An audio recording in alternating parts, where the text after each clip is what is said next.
ఎన్నికల సంఘం వాళ్ళు అంటే రాష్ట్ర ఎన్నికల సంఘం వాళ్ళు 3 నెలలు ముందే జరపాలనే నిర్ణయంతో ప్రభుత్వానికి ఈరోజు లేఖ రాయటం కూడా జరిగింది.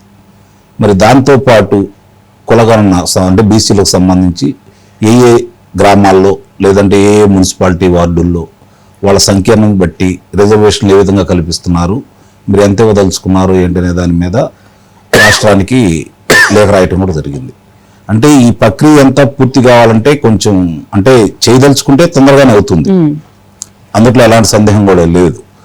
చేయదలుచుకుంటే తొందరగానే సహకరిస్తే అందరు కనుక సహకరిస్తే త్వరగానే పూర్తవుతుంది. మరి ఈ విషయంలో ఎప్పుడు కొంచెం ముందు చూపుతూ ఉండే తెలుగుదేశం పార్టీ మరి ఎందుకు కొంచెం ఆలస్యం చేసిందని అయితే నేను భావిస్తున్నా. ఎందుకంటే పక్క రాష్ట్రంలో చూస్తున్నాం మనం తెలంగాణలో. అలాగే సుప్రీంకోర్టు ఇచ్చినటువంటి తీర్పు కూడా మనకి గమనంలో తీసుకోవాలి.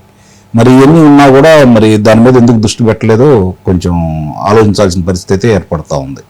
ఎందుకంటే రాష్ట్రాలకి పరిపాలనకి సంబంధించినంత వరకు గ్రామాలు కావచ్చు, స్థానిక సంస్థలు పట్టుకొమ్మలు లాంటివి. ఎందుకంటే రాష్ట్ర ప్రభుత్వాలైనా కేంద్ర ప్రభుత్వాలైనా వాళ్ళు ఏదైనా అమలు చేయాలనుకున్నా, ఏదైనా సంస్కరణలు తీసుకొచ్చినా, ఏదైనా పనులు చేయాలన్నా కూడా గ్రామ స్థాయిలో వాళ్ళు ఏదైతే పటిష్టంగా అమలు చేయగలుగుతారో అప్పుడే ఫలాలు ప్రజలకు అందుతూ ఉంటాయి. అలాగే మున్సిపాలిటీలు కావచ్చు, ఎందుకంటే శాసనాలు చేయటం వరకే శాసనసభ కావచ్చు లేకపోతే లోక్సభ కావచ్చు నిర్ణయాలు తీసుకుంటాయి. కానీ దాన్ని అమలు చేయాలంటే అధికారులు, స్థానిక సంస్థలదే ముఖ్య పాత్ర. ఎందుకంటే ఈరోజు ప్రగతికి పట్టుకొమ్మలు గ్రామాలు, ఆ విషయాలు మర్చిపోకూడదు మనం. మరి వాటికి సంబంధించినంత వరకు ఈరోజు ఈ ఎన్నికల సందర్భంగా కొంచెం ముందస్తుగా అన్ని కార్యక్రమాలు తీసుకోవాల్సిన ఉందని చెప్పని ఈరోజు ఎన్నికల సంఘం వాళ్ళు అడుగుతున్నారు. అలాగే సుప్రీంకోర్టు కూడా 34% సంబంధించిన రిజర్వేషన్ గురించి మాట్లాడుతూ ఉన్నాయి బీసీలకు సంబంధించి.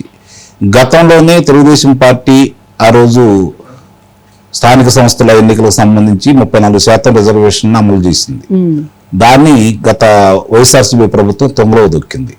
మళ్ళీ ఈరోజు ఆ అంశం వీళ్ళ చేతిలో ఉంది కాబట్టి గతంలో చేసిన దాన్ని అదే విధంగా కొనసాగిస్తారా అంటే ఇప్పుడున్న సాంకేతికాన్ని అడ్డం పెట్టుకొని ఈరోజు దాన్ని అమలు చేయాలి అంటే ఇప్పుడు మళ్ళీ ఒకసారి చేసి ఒక కమిషన్ ఏర్పాటు చేసి రాష్ట్ర ప్రభుత్వం కమిషన్ ఏర్పాటు చేసి ఆ నివేదిక ఇచ్చిన తర్వాత దాన్ని ఆధారంగా ముందుకు వెళ్తారు అనమాట. అంటే ఏ పంచాయతీలు బీసీలకు కేటాయించాలి, బీసీలు కేటాయించిన దాంట్లో మహిళలకు ఎంత శాతం కేటాయించాలి, అలాగే ఏ పంచాయతీ వార్డులు కావచ్చు, మున్సిపల్ వార్డులు కావచ్చు,